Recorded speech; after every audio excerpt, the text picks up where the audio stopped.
and welcome to another edition of Facebook Live Across the Spectrum with Autism Lifeline links. We are here at the Burleson Center in Edgewood Independent School District, and I'm so excited to be here again. We were here pre-Christmas. Yes. Doing how to play board games and take turns and with Starfish Social, Stephanie from Starfish Social, so that was a lot of fun. But today, our topic is off-task etiquette in the workplace. I have some funnies about all this. I think it's very curious because so often with the special needs population, employers are anxious about hiring people with special needs because, oh, well, what if they do this or that, or how do I manage them and how do I redirect? And I just laugh because everyone who knows me knows I'm a high toucher, right? So that's technically inappropriate workplace etiquette, right? Or the people who are ranting on politics, that's technically workplace etiquette. Or someone who brings their smelly luncheon is technically workplace etiquette. So when you look at all, no fish allowed, right? So when you look at workplace etiquette, it is something that is very much something that impacts everyone in every workplace and every workspace, not just about people with special needs and or sensory integration issues. So we wanted to just head that off. We were in our planning meetings and having that discussion, trying to focus this quarter, as we had last year, on adults with special needs and the things that impact them, particularly employability, independence, and socialization. So that's where we came up with the off-task etiquette in the workplace. What's that break room look like? What is the waiting to be picked up or waiting for your VIA? What do those conversations look like? So we decided to pull in some of our amazing, brilliant friends, and we have Miss Sara Elizondo here, and she is the Special Education Program Specialist here at Edgewood ISD, but at the Burleson Center, who is doing amazing things with the adult population. So go to their website. They've got all sorts of great stuff happening around here. Very innovative, very cool. And then, of course, this Julie Stotts, she's the Director of Strategic Programming, which is a very, very cool name. And she is with SA Life Academy, which is another amazing program that has all sorts of adult programming for those guys that are some of them are still school age in that 18 to 22 space, and then after that, so it's a proper school. They have credentialing and all that kind of stuff, but they're always in the community. The last time I was visiting, everybody was going through the HEB circulars and trying to pick up, because they make meals, they do all of those daily life skills and practicing those, but also the teamwork of negotiating, well, I want spaghetti, well, I want to have chicken or whatever. Right. So it was very exciting, and then they go out in the community and do that stuff. So 2 ladies and 2 programs that are very, very well versed in helping to prepare our young adults and self-advocates for life out in the big world. And so whether that's work or social or even family. So those are the things that we'll be talking about today. So across the spectrum, and of course Autism Lifeline Links is a project, and it is out of the Kronkowski Charitable Foundation, and we have 14 of our partners who are all doing electronic referrals, connecting families and self-advocates with resources that do exist in the community, but also collecting data on the backside about what resources don't exist, so we can collectively try to fill in some programming to make San Antonio a very autism and developmental disability friendly city. That's the goal. That's what we're working on. So let's talk for a moment, if you guys can just kind of popcorn out. I hit on a few, but what are some of the off-task times? Where are some places where you see that, I always say our guys, but people are vulnerable. This really came about because we know the population. If you train them in the task, awesome. They're going to come in. They're going to be on time. They're not going to call in because they don't feel that. They're super, super dedicated group of people who are working with special pops, but they're going to come in and execute that task. It's in between. So tell me a little bit about when are those in between times, and what are some things what precipitates the starting to do things that may not be most appropriate in your setting? Some of those things too are just during those times. So the times that we're talking about would be during like your break times. And not so much your lunchtime. Yes, that's one. But also that time is I'm finished with this exact task that I was supposed to be doing. So it might not even be a break time. You might not actually be clocking out or going to somebody. But what do I do next? How do I know how to get to that next step? Sometimes they're off task. They start walking around and they see something of interest and they go off and do something else. So what do we do when we're done, right? That's an off-task behavior. How do we get to that next step? Having checklists and things that we have like in the classroom as well. I think that is beneficial, teaching our kids too when they're younger how to start doing those off-task behavior, what's appropriate, what's not. Well, like how do you spend your time in between? I think that's in really, between. Right? I wasn't even thinking of that because I rarely actually accomplish a task of the time that's given to me. So what are some other times, like some of those time slots that you think that we lose some of that focus? I think obviously the challenge is this off-task etiquette. Getting the job isn't as difficult as keeping the job. Yeah. And so like you were mentioning earlier, one of the top 4 reasons for losing a job are lying, stealing, not showing up on time, things like that. Well, we don't have that trouble. Yeah. We follow the rules. Our population pretty much follows the rules. And so we can excel in that area. If we can get more positives in those categories than we have negatives in our behaviors, and off-task etiquette is one that we can teach, that our population can learn how to do, and so that is not a negative, and it will be in our positive category. Yeah. So some of those are just simple things like understanding when you're not busy, what do you do? So there's a checklist of what to do when you're not busy. It's not, they might model other people's behavior, so they see coworkers talking and laughing, playing on their phone, so they're modeling behavior. So we have to teach what Is behavior appropriate to model. when you do that, yeah. Well, Absolutely. because that's not Absolutely. going shopping on Amazon is not necessarily appropriate, but because our guys are super rule followers, they're like, well, if they're doing it, then it must be within the confines of the rules, so why is it? I can't. Look at that, I didn't even think about that kind of stuff. Absolutely. All right, so what are, so if you had to say, you guys have like create an action plan, make a list, what would be your top 2 strategies for avoiding this kind of challenge? I think, for one, some of that natural support. Many of our population, many of us, have our smartphones. So resorting to maybe doing that. If your VIA or whatever transportation you have has dropped you off earlier, then what could you be doing? Could you go wait in the break room with your smartphone? Put a timer on so that you're not then late because you got there too early. Resorting to that and using those natural accommodations within your phone, keeping busy looking through your pictures, maybe downloading a game or 2 that you could play quietly with your headphones on. That kind of stuff is also, that's just kind of natural. When I go to the doctor's office, I'm not on task, right? I don't have a task to complete but go answer questions or get checked up. So when I'm in the doctor's office, what am I going to do? I'm going to check in and I'm going to sit down and I'm going to start looking on my phone, because I'm going to keep to myself. I'm not going to butt into somebody else's conversation if it's not what I'm a part of. Maybe look at a magazine that's provided there. So those types of things that are in the natural environment, what we are teaching our kids what's appropriate and what's not, what could you be doing. You don't go check in and then, hey, how are you?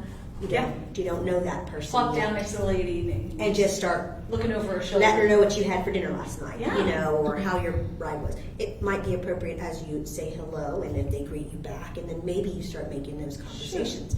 But that one, I think too, teaching them those natural cues to try to look for as well, that it's in their environment. What is in that workplace when you're there? What does that look like? What are things that we could talk about? What would you expect from there? But again, going back to, yes, we have this facility. It's wonderful things that we do here at Burleson, teaching our kids now too at Burleson, but going back into our classrooms in the elementary, in the middle schools, and the high schools. When you're done with your task, you don't just go run to the teacher and say, I'm done, give me my reward. Right. It's, what do I do? What can I do to keep myself busy and,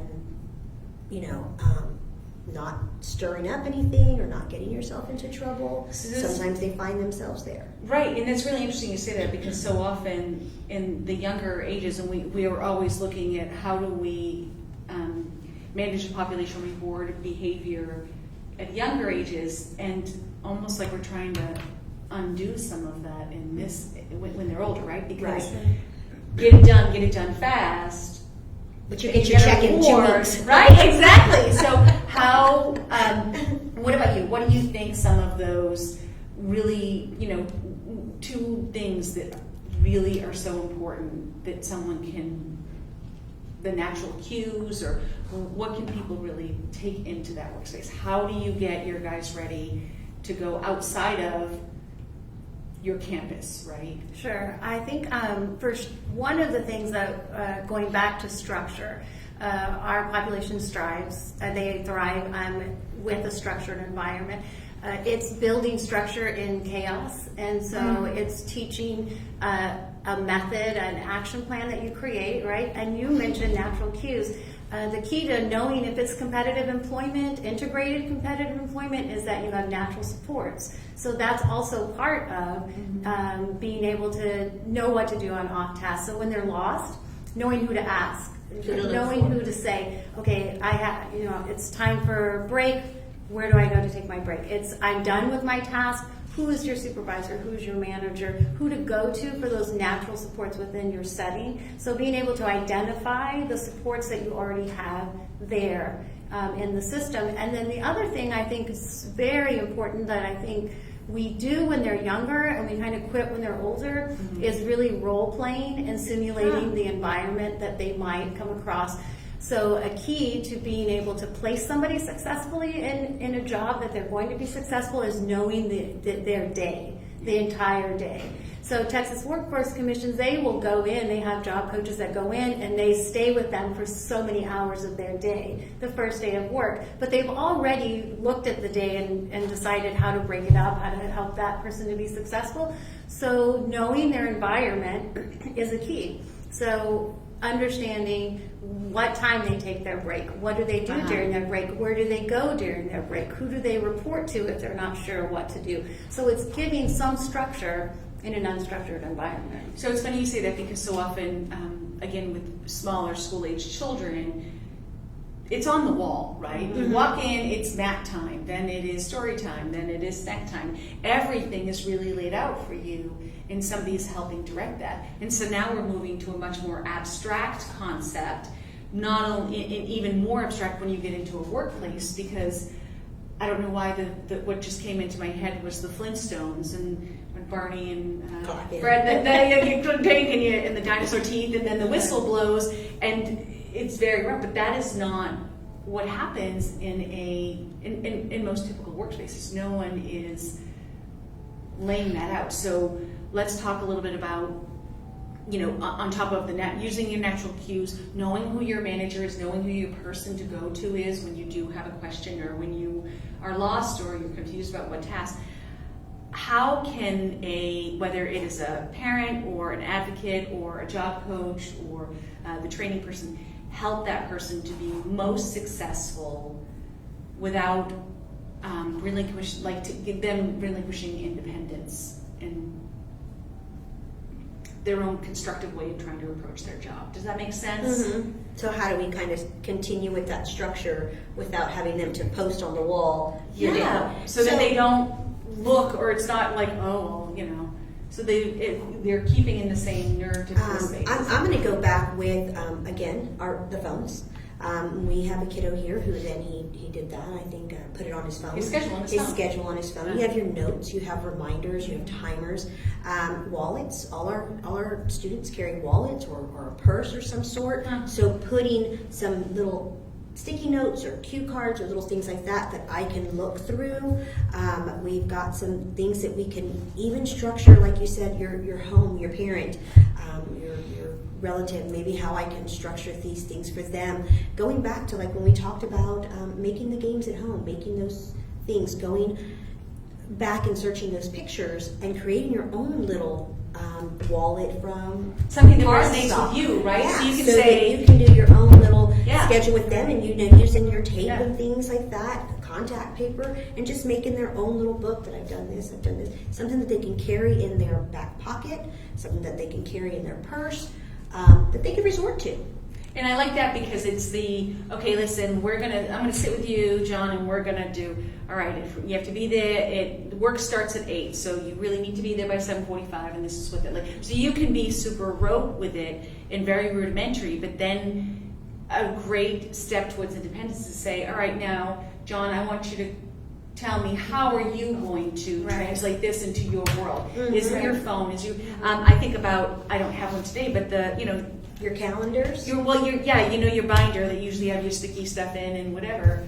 Like, some people walk around, or somebody always with a clipboard. Then fine, and have it on the back. What other cool ways can somebody help?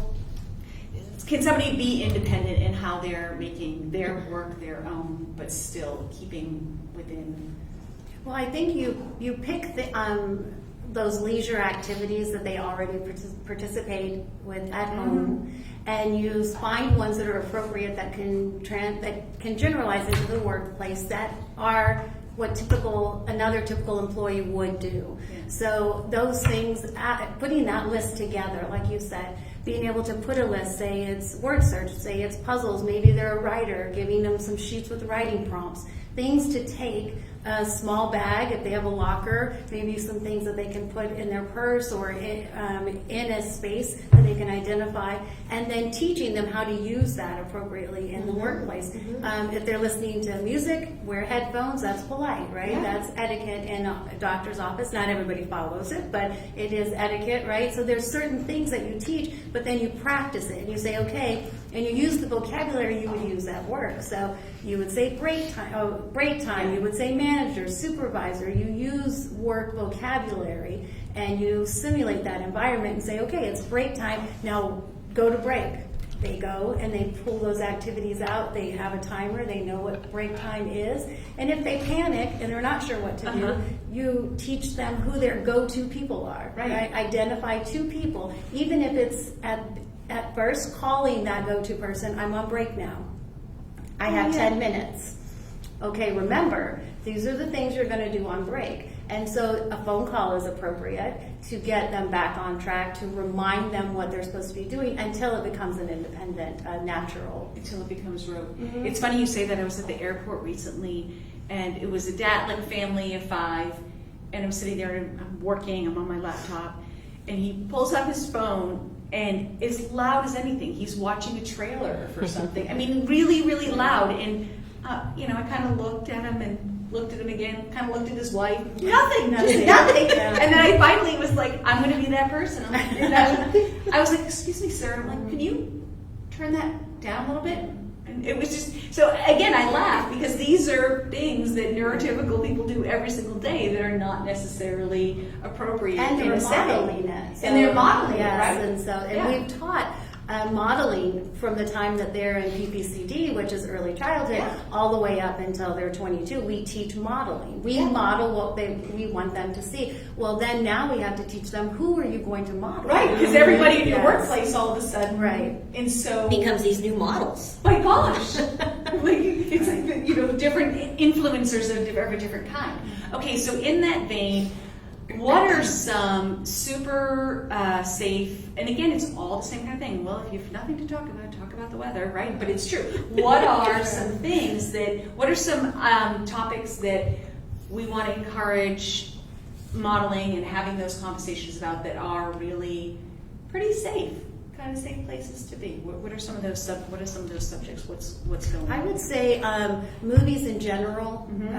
Pretty much most people go to the movies. I think things trending on Netflix, things like that, sports, those are all good things. But what sometimes our population struggles with is realizing that not everybody is so interested. They don't want to know everything about Darth Maul, right? Exactly. Yes. So it's learning how, like you said, those cues, they're not interested anymore, or I talk too much. Now it's their turn to talk. And so those are some things that you can talk about. And the list of what not to talk about is probably much bigger than the list of what to talk about. Right. And when you say some of those things that are of interest to movies, Netflix, we have to try to keep to some of our population does like some of the kiddier things as Sure. well. So remember, Good we're point. adults, we're in a workplace. But They you might want to not let them know relate to that. Right. It's wonderful that you So- love My Pretty Pony. But Love when your they're doing career this, at work. if they've have a child and you're talking about, oh, or my child this, oh, I know, I can relate to that. That's So we have to important. pick up on some of those cues. They might not want to know about SpongeBob.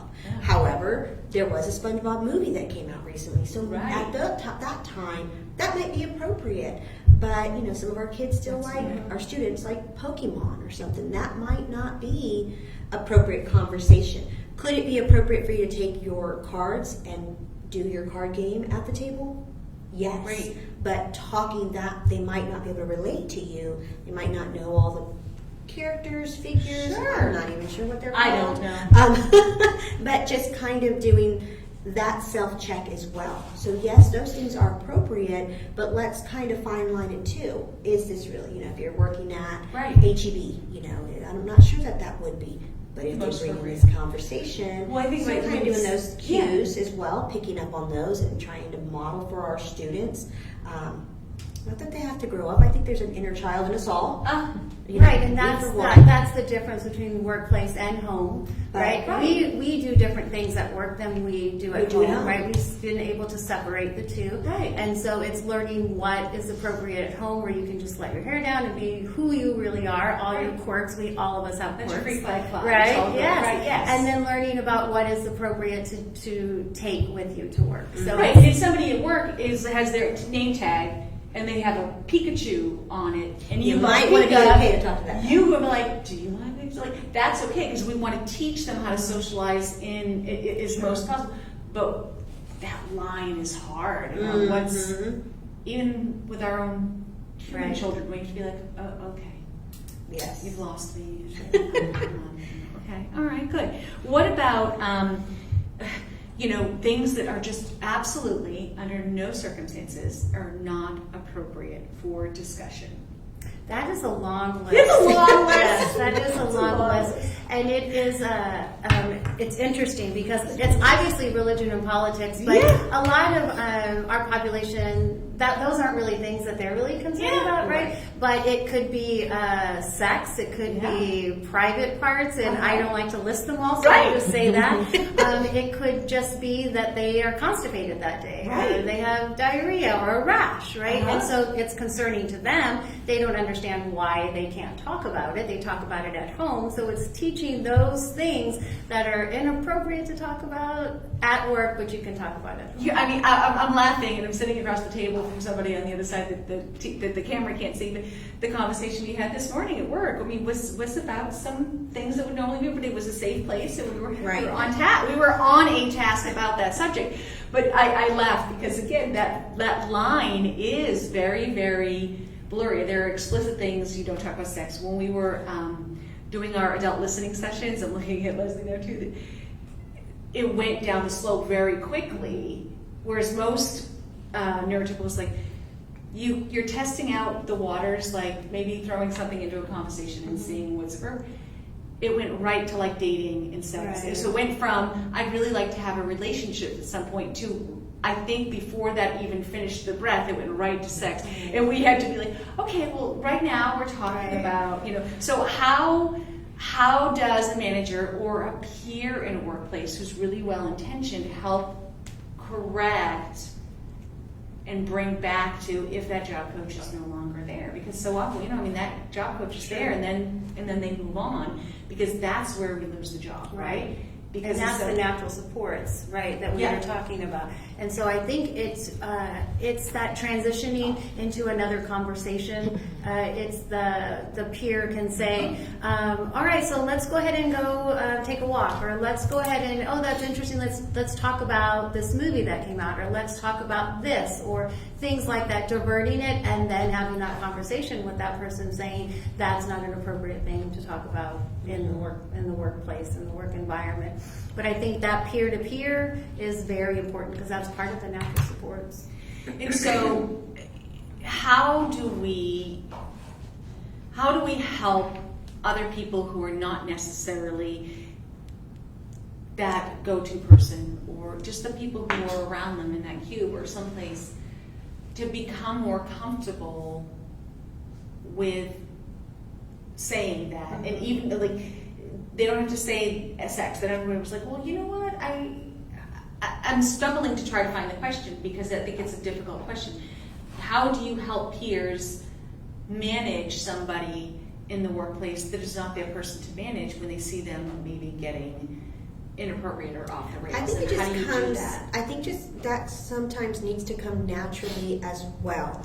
I might not be a part of that team doing this, lack of better words, panel that's taking over this project at that time. But if I see somebody struggle as a team player, I might say, hey, you know what, this might be appropriate, or this might not, or I overheard your conversation and doing this. Have y'all tried this or that? Trying to give my 2 cents in an appropriate time. I think even if I'm not their go-to, I know what is probably the right. It's not wrong to be that person to go and tell that peer, maybe we should be doing this or that. Or, hey, I noticed the other day when you did bring this or that. That might be something you want to keep to. Because you might, these conversations aren't okay here. But it's hard, I think, too, because, again, we go back to modeling. It might not be a conversation that's appropriate, but in the break room, these other two ladies that have been working together for 15 years were talking about it. Why is it okay for them to talk about it? But it wasn't okay for me to talk about it. So I think, too, I might not be the manager on duty for him or another work peer buddy that's for that individual at that time. But if you're in that environment, I think that also is a natural. I think we've all been in that workplace where we've all had to say something to somebody else that we weren't part of that conversation, that, maybe we can just help them out and go back to that. And then when you do see that person who does oversee them, or when you do see that person who comes and checks on them periodically, maybe then bringing up that as well. And I think like our peer programs that we have in high school really teaches that that relationship is a natural relationship that you see. Almost every high school has them. Starts in middle school to high school, and it's a peer-to-peer. So it's somebody that's neurotypical with somebody that's in an alternative learning environment. We have that. We have that at Memorial High School. We have partners in PE. Say like best buddies. Yes, it is. Like and so when we partner them, we're training people that are going to be in the workforce later to look for those people that need help, because anybody who's in that environment has a heart already that's doing that in high school, and so they'll be in the workforce soon. And if like we don't have enough people in the workforce right now, because 80% of people in Texas that have a cognitive disability are not even employed. That's right. Right. So you've got 200,000 people that are, but you've got 900,000 that are not. And so we don't have enough people in the workforce. We have just a few. And it's like an oddity instead of a normal thing. I love that you're saying it, because it's so true. It's, we hate to be like, but it isn't. It is not typical for somebody, whether it is a cognitive disability or a physical disability. It just isn't as commonplace as it should be when you look at the numerics, right? I mean, there are 21,000 adults just in our county with autism and IDD. They're on 21,000 in our workplaces, right? Yeah. So I love that, because it's so true. And I know it's prickly, because you don't want to run and tattle to a manager, right? Because that's how we start on the slippery slope, or like, dude, that guy's weird, like whatever. So I love that you brought that up, because the best buddies, the people like that, who maybe have had some sort of, or have a relative who has a disability, who would be like, hey buddy, and I think we're saying that's okay if you're doing it with good intent and not misdirecting, right?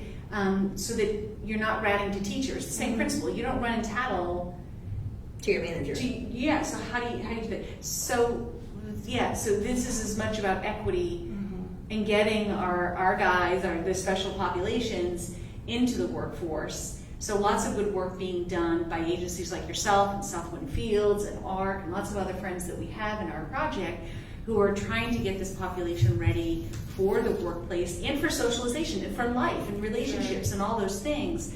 But at the end of the day, it is our responsibility as a global community and social contracts to try to help with that. Okay, so if you had to, when you talk about what would be your top 2 things you like? When you are, I saw a list you guys had provided, like some busy work, right? queuing so that if you aren't, it's like folding laundry at my house. I'm like, there's always laundry to be done. There's always a soap canister to be refilled. You're not going to go do that at your big HB job. But what are some busy tasks that you can encourage people to take on, and or whether that are self-involved or that go outside of the scope of what, just for themselves? So we talked about like having your phone, or what are some ways to fill that time that are appropriate that don't go down the slippery slope of looking like every time somebody walks by they're not working. Right, and so on the clock is a tricky one, right? Because you're standing there and you don't have anything to do. And so those are the times that you have a list of things to do. You already asked your manager, you've already asked your supervisor, what are the things I need to do when I'm not busy and I'm on the clock? So those are that list, and we thrive on lists, right? And so you have straighten the shelves, maybe dust the shelves, maybe go to another department and see if they need help. It's a list of specific things that they can do until they learn that those are automatic, and they just do them. Mm-hmm. So staying busy when it's not busy, it's just again structure that we can give them in a time that they feel uncomfortable or unsure. And I think those are okay supports to hang in different work environments. Let's say you're at a restaurant and he's done stocking things, and so now I'm done stocking it, but we just hit lunch hour and there's tables that need to be cleaned. Right. So when I'm not, there might be a clipboard that says when I'm done, I could check, and there could be a few things. Sure. Check the tables, check the trash, helping somebody else. There might be a busboy there that was doing it, but we were a little busier today. I'm just talking about that one environment, but there could be different environments where that clipboard is okay to have at that time. Yeah. We don't want John's list to be out like whole reader's chart, right? Yeah, but if it's just a simple checklist that they can revert to, if they do have again their smartphone, we wear when we go work out, we wear those little pockets. Athletes wear those little the plates. That you put that into their natural. Put a fanny pack on. I've had a kiddo too that. It's very structured, right? I can structure the classroom, I can structure the gym, I can structure this, but when he's transitioning, there's some fidget going like you wouldn't believe. He's out of line. So I did. There's some little bitty gym ones that you got to stretch your phone in there, right? So it didn't look so obvious. It wasn't a big fanny pack for him, but he had little trinkets in there. So you could that he could play with and manipulate while they were walking in the line, so he would stay in line. I'm not busy, but I got to keep busy to stay busy. Physiologically. So again, I bring it back to the classroom. What can we do? We did that for him, but now in the workplace, I'm going to transition it to, I might need that clipboard, or I might need that little reminder on my belt. Maybe adapting their belts with some kind of different colored something. You're so funny. It's reached to my neck, because how many of us do this? And fidget. Like people fidget. With their necklaces all the time. So just with their jewelry. Keeping things like that readily available for them to know my next step is this. Let me revert to my little. Many of the kids these days carry keychains with a whole bunch of knickknacks on them. And you can put pictures of them and stuff like that. Why not put a little piece of schedule that says when I'm not done doing this, I can look down at my keychain and says do this and do this. Okay, easy peasy. Easy peasy. Just putting those supports in. It's funny you say that, because like the fanny pack, the hip sack, like they're so on trend now. They're coming back. It's a good conversation. I saw a Kardashian with it. You've got one too. That's pretty cool. A lot of our teachers or our paraprofessionals, even myself sometimes, when I go do walkthroughs, I wear a small little purse that my phone can just hang into, because I want to snap a pic. Oh, they're doing great. I'm going to put this on Twitter, or I'm going to do this or do that. I'm going to shout out to you next time we have our meeting. And so I carry that. I don't carry my big old work bag or my big purse. It's just something small that I can manipulate. Well, like the lanyards, right? Somebody Absolutely. It's a hook and a lanyard or one thing. So often you look on the back of those and it is protocol. Just in some outfits, a place like they're protocols. They're emergencies. Who do you call? Yeah, who do you contact? We can always put that on. So that's a great way to kind of start to wrap this up. So those are some things. Modeling the behavior, starting very young. Adapting it for things that you like in home to, all right, well then how would you say that, or how would you do that, or how does that apply here? And making sure that they know who their natural support is, who their manager is, who their go-to person is. So we have a question. Yeah, someone was just asking if there's a way to provide those lists and things that we're talking about to employers maybe that are working with people with autism. So we can put these things, I think Leslie can put these and link them on our Facebook, just even the notes from today from our work. And you're feel free to take these. This is the brain power of these ladies here, Miss Jennifer, and Leslie will put those up on there. And then other than that, I mean, TWC, there's some resources on those websites, and also know that Autism Lifeline links over this month. We're really working on some of this stuff with employers. I'll also let you know that next month, interestingly enough, you were just saying, don't put down the phone, right? You use that phone. You have a computer in your hand. We all use it for so many things. And next month's Facebook Live we're actually going to do 2, I believe, on February 27th from the Texas Transition Conference. And one of them is the team from Nellie Reddick Center. It's Don't Put Down That Phone. How to utilize the telephone to promote independence. And that's everything from these cues to your schedules to we had the when we were doing our listening sessions, I think only 5 out of the 40 young adults knew who their doctor was or where that doctor was. And so those are all things. So how do we utilize the technology that is literally in our hands, but then also don't let it become the safety thing? We were at Down Syndrome Association recently, and there were a couple of people, they were doing a task, and they had their phones and they walked into the restroom, and like they're hiding in the restroom, messing on their phone. And so it's, again, that slippery slope. And how many of us all do that? Where all of a sudden we're into it, like, stop. So Right. all of that being true. So that, as well as the ACOG, TWC, and Region 20 have been collaborating on a transition plan that they are going to reveal at that conference as well. So that'll be the second one that we do. And my hope and understanding for our question is that there's more of those resources in there. But in the interim, we'll take this and feel free to share that with the employer and or reach out to some of the agencies that do the employment transitioning, Mission Road Ministries and some of those other ones, Southland Fields, obviously ACOG, ARC, SA Life Academy, if you're in Harlandale, but also your ISD is your Edgewood. But I mean, sorry, I did that when I was typing into. We but take them also, all. We love everybody. Those are good places to start for that information as well. Absolutely. So, any parting thoughts from you ladies on if you could say just one thing to the Facebook world that is to someone who's looking to transition into the workplace and or to the general community that might be watching this, what would those two things be? Well, I think one of the things is that employment isn't impossible. It is a possibility. Integrated competitive employment where you're being paid the same thing as your coworker doing the same exact job is it's possible. It's out there. We're working on it. There's a lot of groups that are tackling that. That is hope there. I think the other thing is to the people who are supporting people with special needs in the workplace, doing their job is not helping our population. Perfect.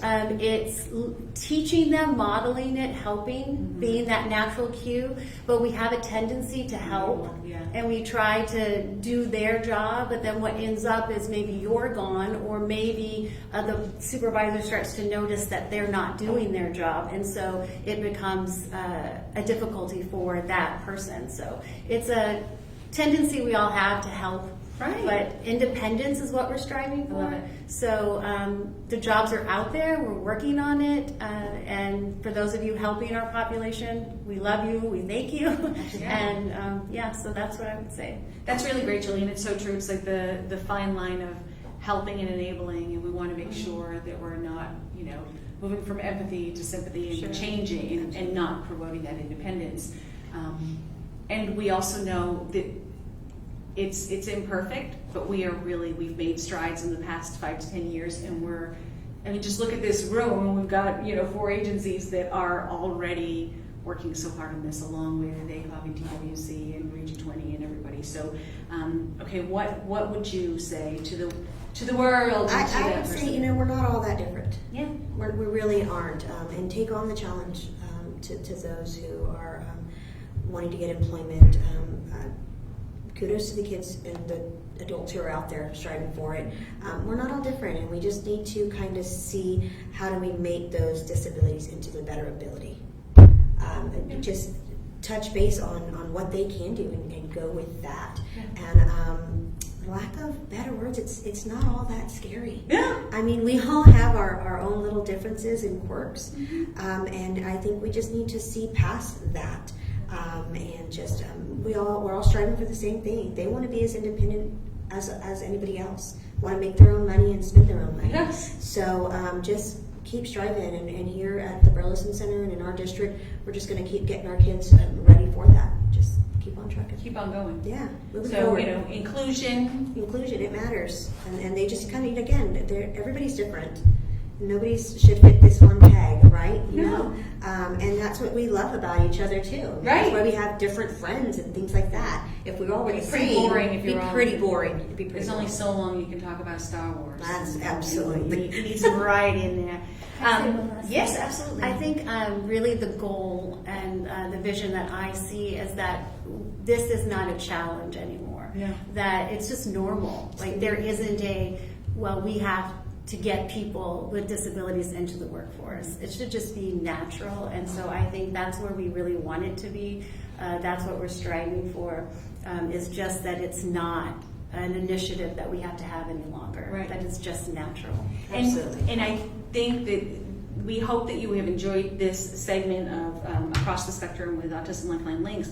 And I think that this is really about, we joked about it, I clearly joked about it, everybody is unique, everybody is different, everybody comes with different strengths and different abilities, and using that to reframe it rather than getting people with special needs to work. It's like getting people to work, right? Absolutely. Getting people to a level of independence, because whatever we do for our special populations now, we are giving them strength and power to not have to depend upon somebody else in the future. And we do that for our neurotypical children. We push, we encourage, we don't do for them. We want them to go and have that best life possible. That is what we want for every person with a developmental disability or autism. It does take some reframing. It does take some different steps.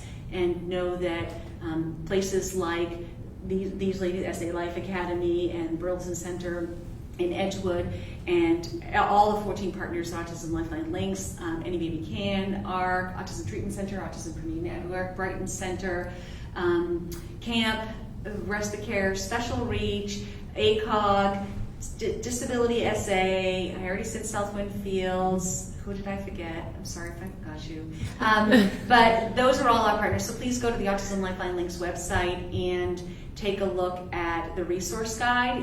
Under resources, there's a community resource guide, and those are really directed and geared towards people on the spectrum and people with IDDs, so that whether it's a haircut or whether it is a physician, that's what we're really trying to look there, as well as a calendar of events for people with disabilities. We're trying to get that all in one place. So we look to see you next month, again, from the Texas Transition Conference. And I want to thank you both for being here today, and thank you, Facebook friends, for watching. Thank you for having us. Thank you.